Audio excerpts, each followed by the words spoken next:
कुठे गेलं? अरे प्रशांत आणि महेश कुठे गेले? महेश बसून महेश बसून जा तुम्ही.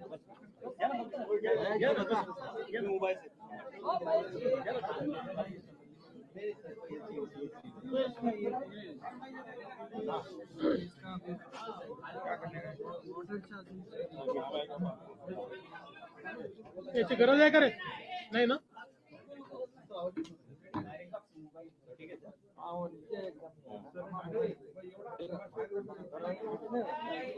करू सुरू.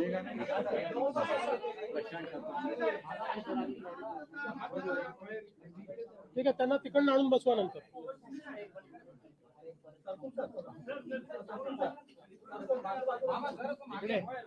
जवळ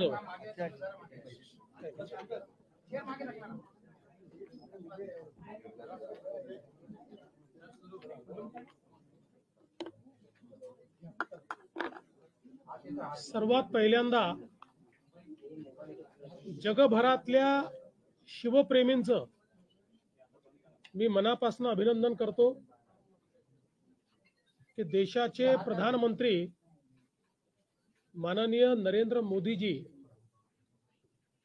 यांनी छत्रपती शिवाजी महाराजांचे 12 किल्ले हे जागतिक वारसा स्थळ म्हणजे वर्ल्ड हेरिटेज साइट घोषित करण्याकरता नॉमिनेट केले होते. खरं म्हणजे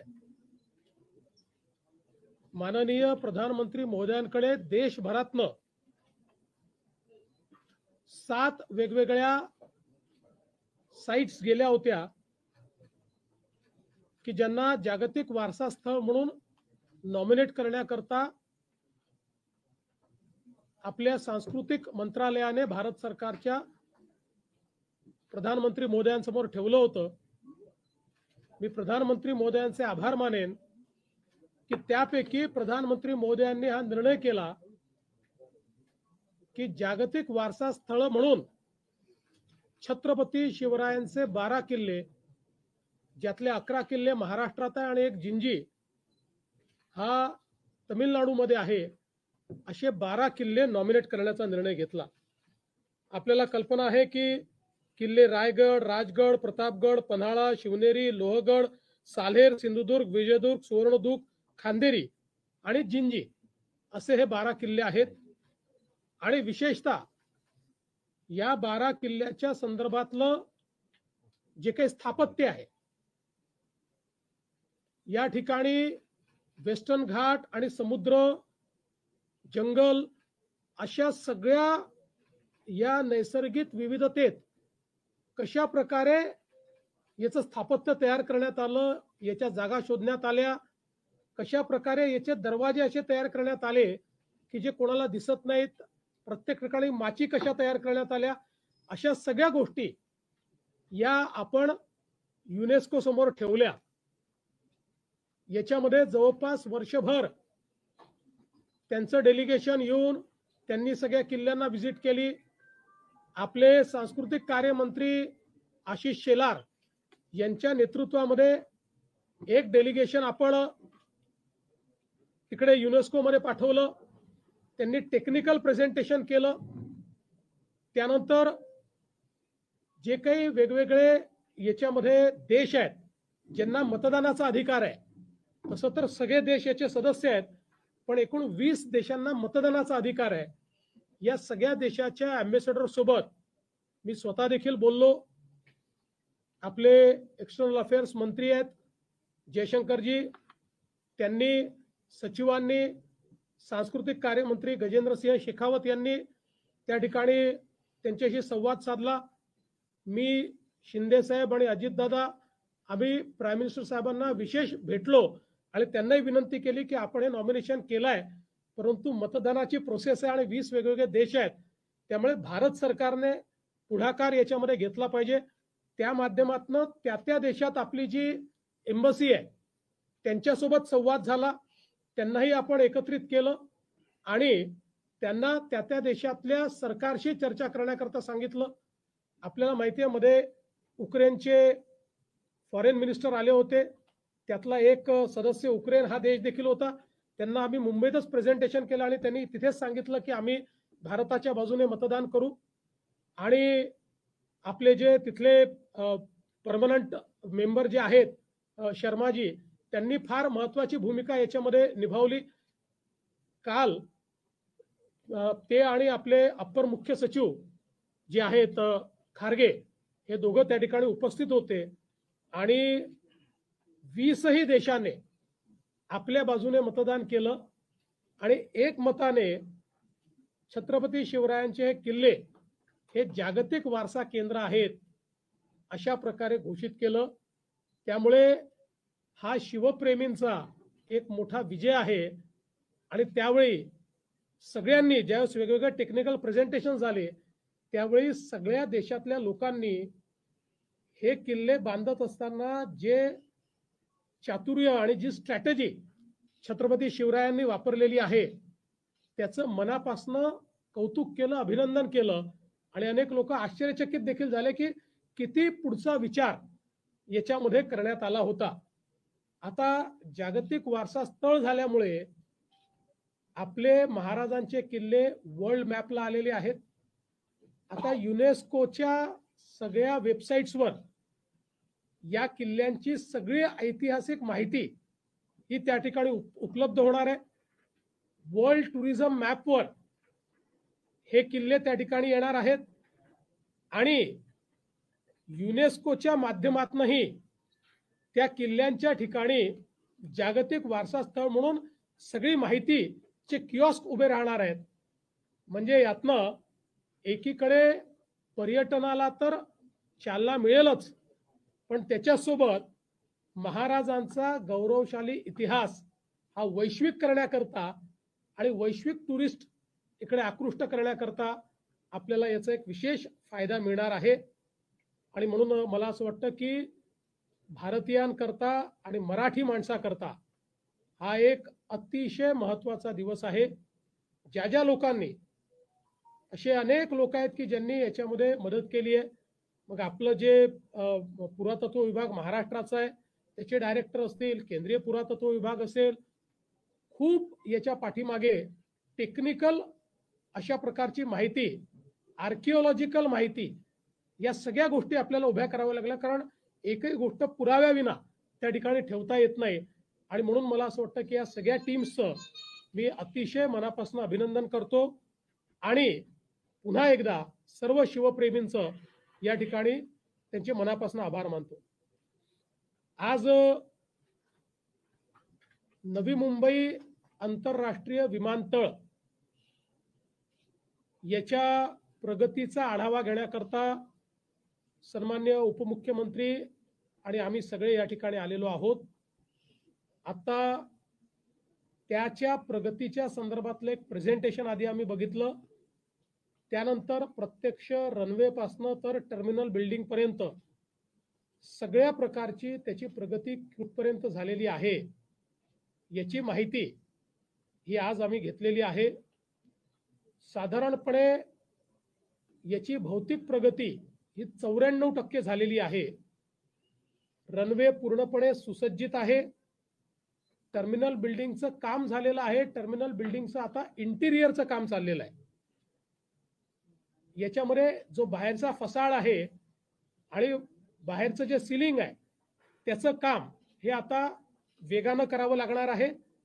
बाकी सगळं काम जे आहे आता अत्यंत वेगानं चाललेलं आहे. बॅगेज हँडलिंगची जी काही सिस्टीम आहे ती आम्ही बघितली आहे. अतिशय एफिशियंट अशा प्रकारची सिस्टीम या ठिकाणी उभी केलेली आहे की ज्याच्यामध्ये बॅगेचा बारकोड हा 360 डिग्री त्या ठिकाणी वाचता येऊ शकतो आणि त्यातनं ती योग्य ठिकाणी बॅग पोचेल अशा प्रकारची व्यवस्था करण्यात आली आहे. आत्ताच आम्ही या ठिकाणी अथॉरिटीला सांगितलेलं आहे की या एअरपोर्टवर बॅगेज क्लेम ही जी व्यवस्था आहे ही देशातली नव्हे तर जगातली फास्टेस्ट व्यवस्था ही करण्यात आली पाहिजे. तशा प्रकारचा प्रयत्न या ठिकाणी चाललेला आहे.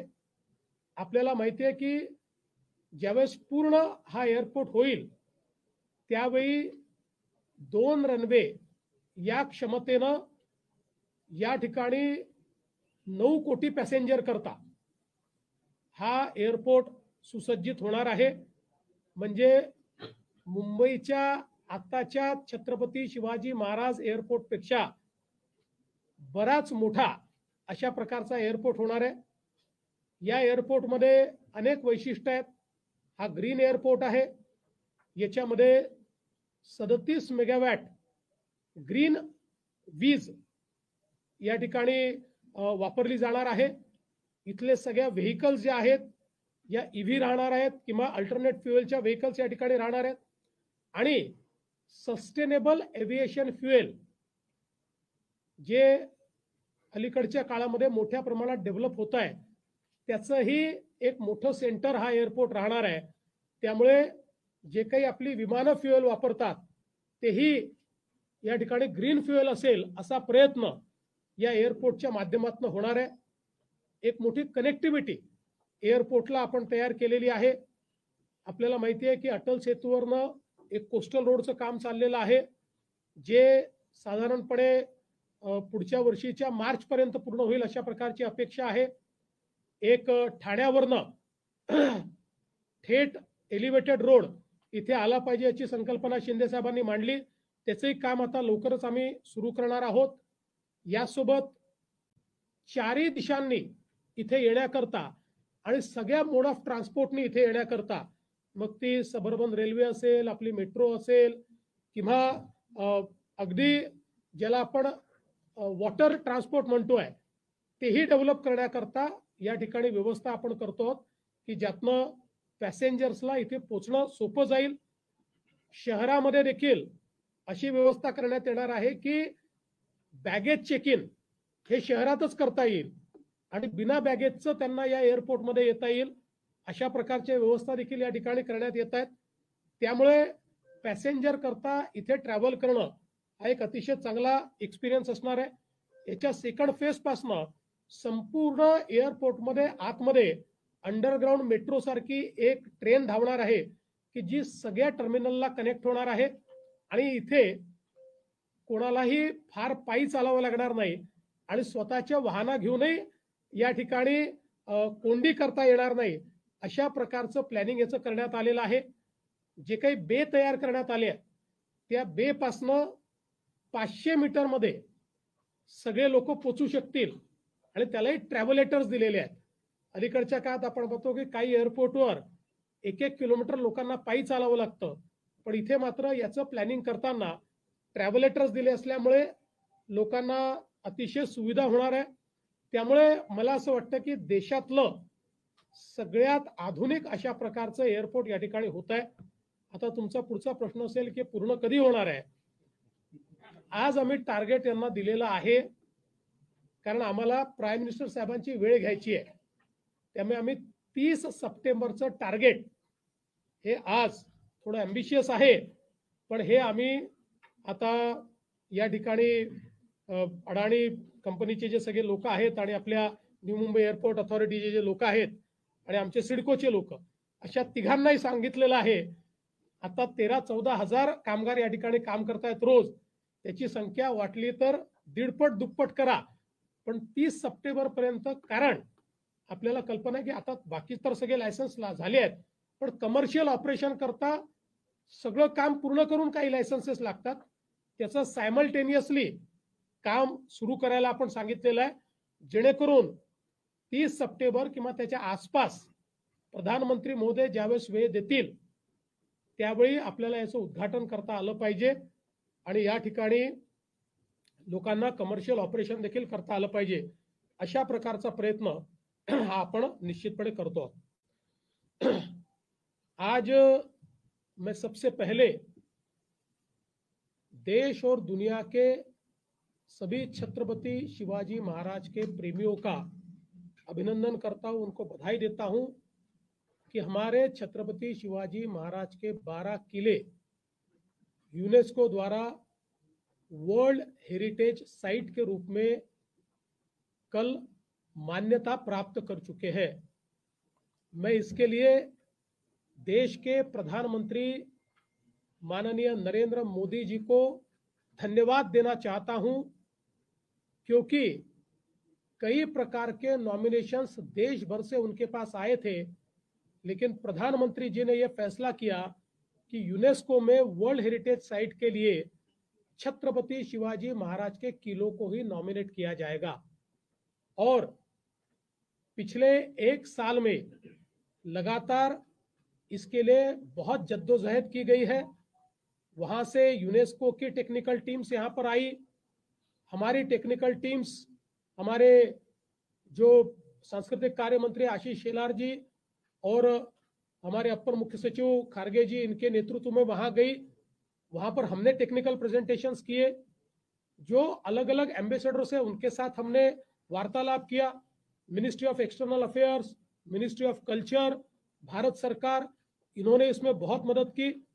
और मैं, हमारे उप मुख्यमंत्री एकनाथ शिंदे जी, अजित दादा पवार, हम सब ने आदरणीय प्रधानमंत्री जी को यह निवेदन किया था कि भारत सरकार, चूंकि इसमें 20 देश वोटिंग करने वाले हैं, तो इसकी अगुवाई भारत सरकार करे। और उस प्रकार से हमारी विनती को मान्यता देते हुए प्रधानमंत्री जी ने पूरी यंत्रणा को काम पर लगाया और इस पूरे काम की अगुवाई की। और कल जब ये विषय यूनेस्को के सामने आया तो सारे देश वहां पर थे, लेकिन वोटिंग करने का अधिकार 20 देशों को था। सारे 20 देशों ने छत्रपति शिवाजी महाराज के ये जो किले हैं, इनको वर्ल्ड हेरिटेज साइट के रूप में अंकित करने के लिए वोट दिया। और पूरे 100% वोट्स के साथ हमारे छत्रपति शिवाजी महाराज के किले ये वर्ल्ड हेरिटेज साइट बने। जो प्रेजेंटेशन हमने किए उसमें किस प्रकार से ये किले बहुत ही आर्किटेक्चरल मार्वल है, ये हमने बताया। किस प्रकार से बहुत ही डिफिकल्ट परिस्थिति में और बहुत बड़ी बायोडायवर्सिटी में, एक तरफ वेस्टर्न घाट, दूसरी तरफ समुद्र, तीसरी तरफ जंगल, चौथी तरफ हिली एरिया, ऐसी सारी चीजों में इनको किस प्रकार से कैमोफ्लेज किया गया है कि इनका जो गेट है वो भी नहीं दिखाई पड़ता। इतना बड़ा किला है ये भी ध्यान में नहीं आता। उस पर पानी की व्यवस्था, उस पर भंडारण की व्यवस्था, उसमें रहने की व्यवस्था, ये सारी चीजों का प्लान ये अहेड ऑफ द टाइम है। और किस प्रकार से इन किलों के कारण लोगों को अच्छा शासन देने में छत्रपति शिवाजी महाराज कामयाब हुए, ये सारी चीजें उनके सामने रखी गई। और सबने छत्रपति शिवाजी महाराज ने जो ये आर्किटेक्चर खड़ा किया, ये आर्किटेक्चर मार्वल को सराहा, सबने इसकी प्रशंसा की और एक मत से इसको मान्यता दी। इसलिए मैं तमाम मराठी जनों की ओर से प्रधानमंत्री जी का आभार व्यक्त करता हूं कि हमारा मराठा इतिहास, हमारा हिंदवी स्वराज अब वैश्विक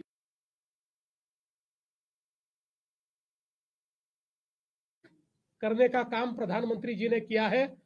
और मुझे विश्वास है कि अब यूनेस्को हेरिटेज साइट बनने के कारण हमारे ये जो सारे किले हैं ये वर्ल्ड मैप पर आए हैं, वर्ल्ड टूरिज्म मैप पर भी आए हैं। अब इन सब पर यूनेस्को का भी एक प्रकार से उसकी जानकारी पूरी यूनेस्को वहां पर कियोस्क लगाएगी और सब तरफ के टूरिस्ट को, हिस्टोरियंस को और अलग अलग प्रकार से इस क्षेत्र में काम करने वाले जो लोग हैं, एक्सपर्ट्स हैं, उनको ये किले आकृष्ट करेंगे। इससे हमारा टूरिज्म तो बढ़ेगा ही, लेकिन हमारा रिच कल्चरल हेरिटेज और हमारी हिस्ट्री, हमारा इतिहास, ये जो हमारी धरोहर है, ये भी विश्व में पहुंचेगी। इसलिए मैं भारत सरकार का और यूनेस्को का भी और उन सभी देशों का जिन्होंने इसमें वोटिंग किया, सभी का मैं बहुत बहुत आभार व्यक्त करता हूं।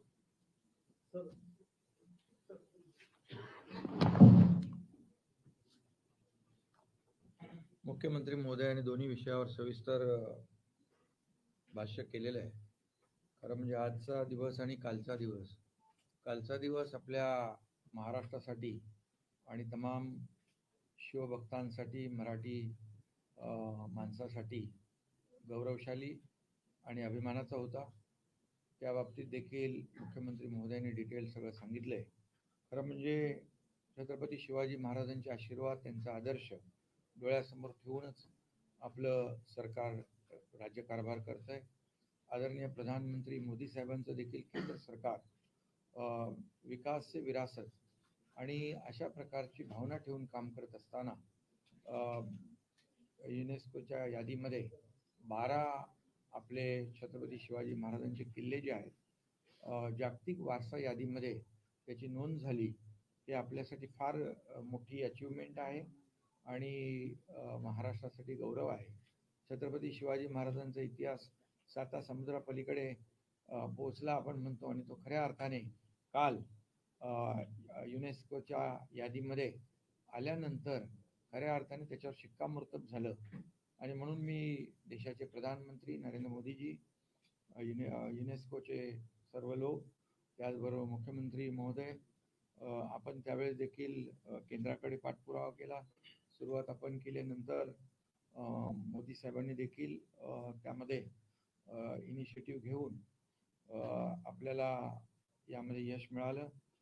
त्यावेळेचे आपले मंत्री सुधीर मुनगंटीवार आणि आता आशिष शेलार, सांस्कृतिक विभागाचे खारगे, या सगळ्यांनीच एकत्रित कलेक्टिव्ह एफर्ट्स घेऊन मोठ्या प्रमाणावर प्रयत्न झाल्यानंतर या ठिकाणी कालचा जो दिवस आहे हा अतिशय आपल्या सगळ्यांसाठी आनंद आणि महत्त्वाचा आहे. गौरवशाली इतिहास जो छत्रपती शिवाजी महाराजांचा आहे तो जगभराला कळेल. जगभरातले लोक शिवप्रेमी गडकोट किल्ल्यांचं जसं आम्ही संवर्धन आणि जतन करतोय ती देखील सरकारने भूमिका घेतली आहे आणि जगातले लोक आता हे किल्ले पाहायला येतील.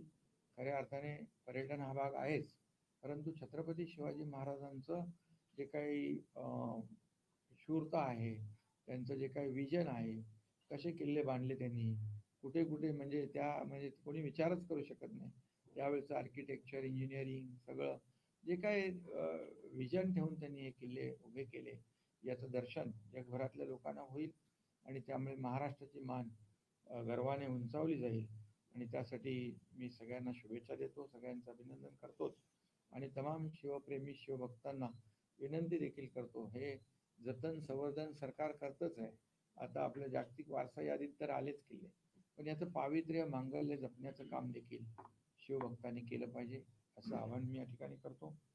आणि नवी मुंबई आंतरराष्ट्रीय जे आपलं विमानतळ आहे, या विमानतळाबाबतीत देखील मुख्यमंत्री महोदयांनी सविस्तर सांगितलं. खरं म्हणजे हे देशातलं सगळ्यात मोठं विमानतळ होतं आहे, याचा आपल्याला सगळ्यांनाच फायदा होणार आहे.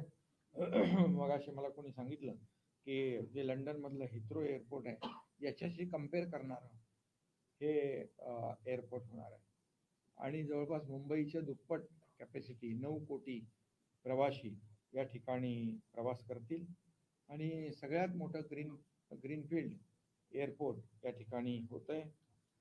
मला वाटतं यामध्ये 2 धावपट्ट्या स्वतंत्रपणे या ठिकाणी या विमानतळामध्ये आहेत आणि हे पहिलं मल्टीमॉडल एअरपोर्ट आहे. जसं मुख्यमंत्री महोदयांनी सांगितलं की वॉटर कनेक्टिव्हिटी बरोबर rail connectivity, airport metro connectivity, या सगळ्याच कनेक्टिव्हिटी या ठिकाणी या एअरपोर्टशी निगडीत असतील आणि मुंबई एअरपोर्टवरचा जो काही लोड आहे तो कमी होईल आणि या मुंबई MMR मधल्या प्रवाशांना फार मोठा दिलासा मिळेल. त्याचबरोबर मुंबई आणि आपलं हे नवी मुंबई एअरपोर्ट देखील आपण मेट्रोने जोडतोय, कनेक्ट करतोय, त्यामुळे तोही फायदा लोकांना होईल. ठाण्यातलं मगाशी सांगितलं, ठाण्यावरच्या लोकांना देखील आपण या ठिकाणी एअरपोर्टला जोडतोय. एकंदरीत हा एअरपोर्ट जो आहे चारी बाजूनी मध्यवर्ती ठिकाणी आहे, म्हणजे इथून मुंबई पुणे आहे, आपला एक्सप्रेस हायवे आहे, मुंबई गोवा मुंबई गोवा हायवे आहे, अटल सेतूमुळे तर अगदी मुंबई इथं जवळ आलेली आहे. त्यामुळे एकंदरीत सगळ्याच दृष्टीने आपण जर पाहिला तर हा एअरपोर्ट अतिशय गेम चेंजर ठरेल आणि यामुळे आजूबाजूचा सर्व परिसर जो आहे तो डेव्हलप होईल, हजारो लाखो लोकांना रोजगार मिळेल आणि म्हणून या हा जो एअरपोर्ट होतोय याचं उद्घाटन देखील आदरणीय प्रधानमंत्री महोदयांनी करावं अशी देखील आमच्या सगळ्यांची इच्छा आहे. आणि यामध्ये सिडकोने आणि अदानी या दोन्ही लोकांनी आणि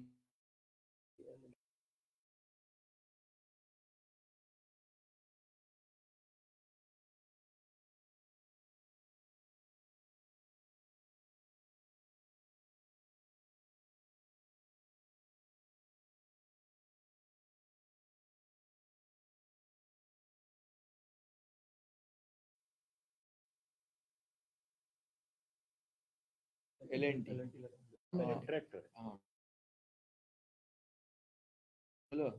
एअरपोर्ट या ठिकाणी होत आहे आणि खऱ्या अर्थाने हे एक त्यानंतर दुप्पट याची क्षमता या ठिकाणी प्रवास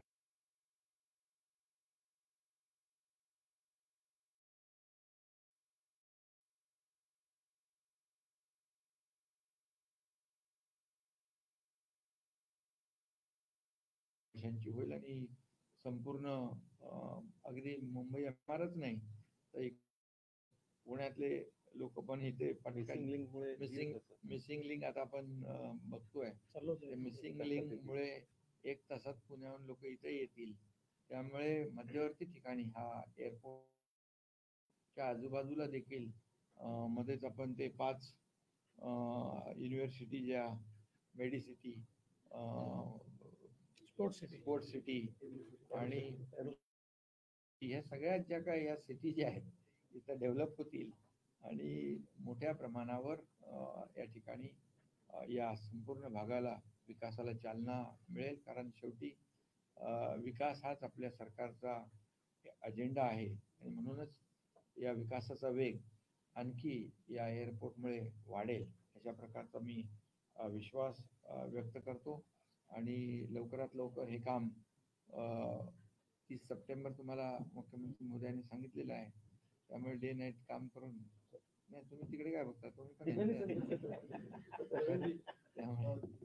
त्यामुळे हा खरंच एक विकासामध्ये भर टाकणारा प्रकल्प ठरेल असा विश्वास व्यक्त करतो. तर तुम्ही मुख्यमंत्री असतानाच्या काळामध्ये नवी मुंबई विमानतळासंदर्भातला आराखडा तयार झाला होता आणि त्यानंतर आता तुम्हीच मुख्यमंत्री असताना हे आता फायनल स्टेज आलेलं आहे जवळपास. असं आहे की हे जे काही एअरपोर्ट आहे किंवा मुंबई आणि MMR रिजन मधले जे प्रकल्प आहेत हे सगळे महायुती सरकारच्या काळातलेच आहेत. मध्यंतरी 2.5 वर्ष फक्त या सगळ्या प्रकल्पांचा वेग कमी झाला होता. पुन्हा शिंदे साहेबांच्या नेतृत्वात आमचं सरकार आलं, आम्ही पुन्हा वेग घेतला आणि आता ते सगळे आम्ही कंप्लीट करतो.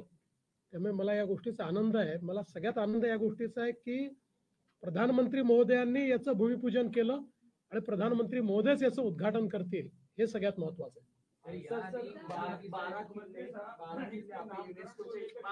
युनेस्कोच्या यादीत आलेले आहेत.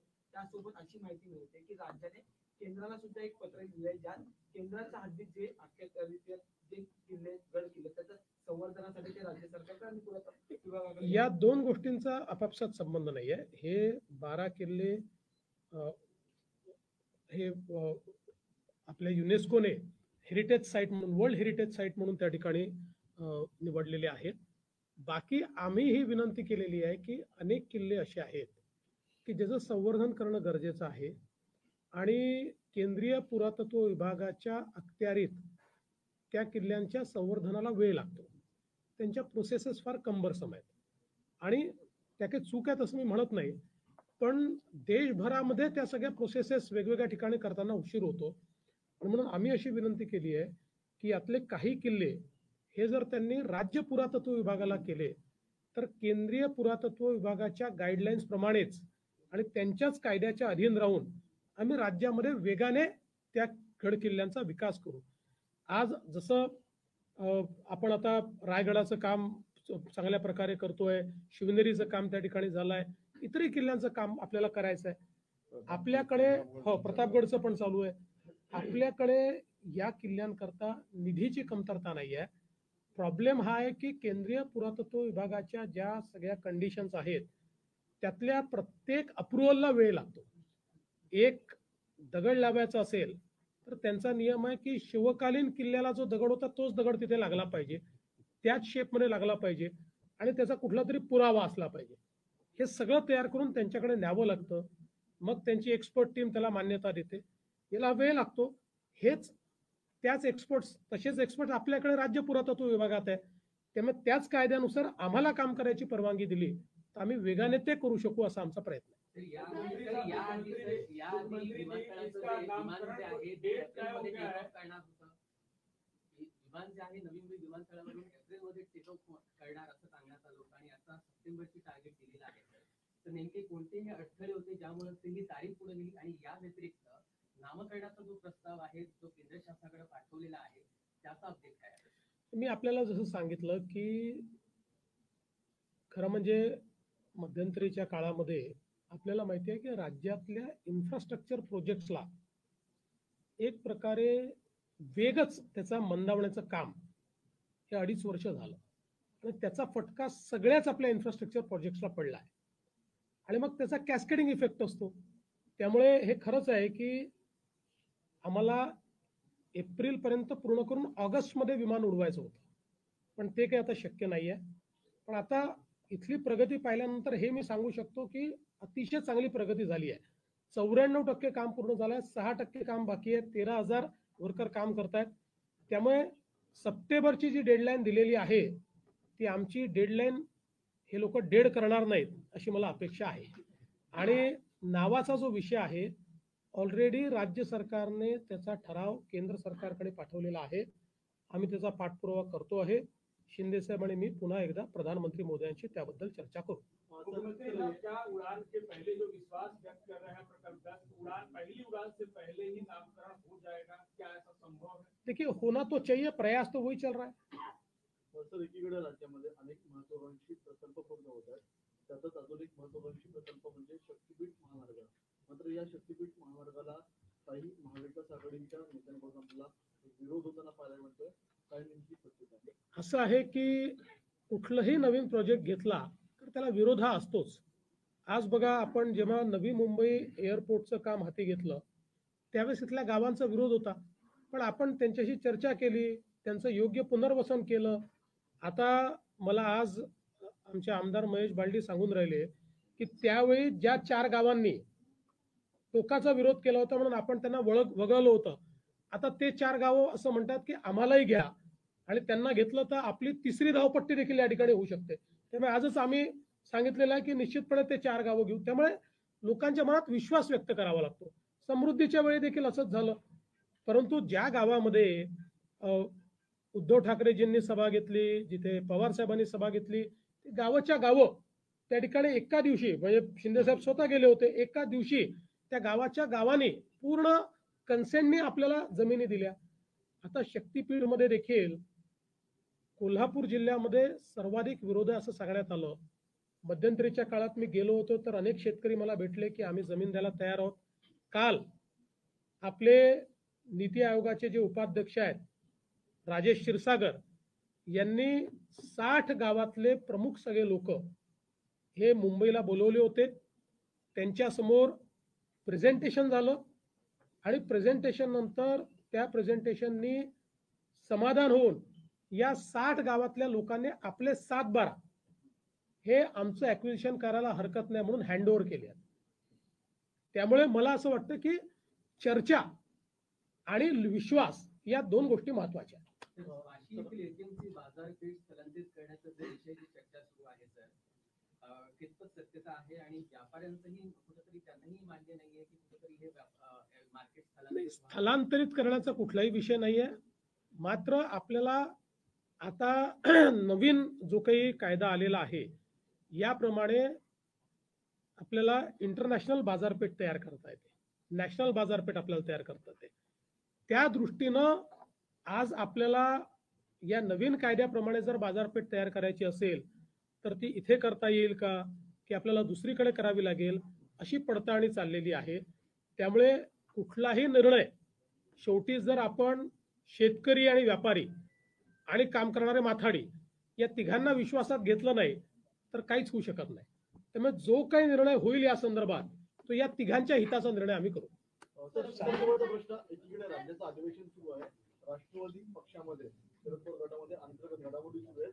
जयंत पाटलांनी प्रदेशाध्यक्ष पदाचा राजीनामा दिलाय, शशिकांत शिंदे नवे प्रदेशाध्यक्ष होतात, काय सांगता? त्यांचा इंटरनल प्रश्न आहे. ज्यांनी राजीनामा दिला त्यांनाही शुभेच्छा, जे नवीन होणार त्यांनाही शुभेच्छा. सगळ्यांनी चांगलं काम करावं या शुभेच्छा. नाही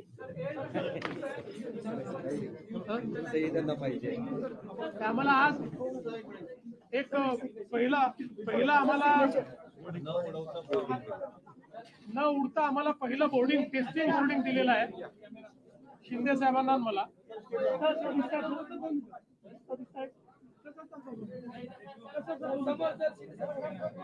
हे टेस्टिंग बोर्डिंग आहे बरं, याच्या मागे कुठलेही विमान नाहीये,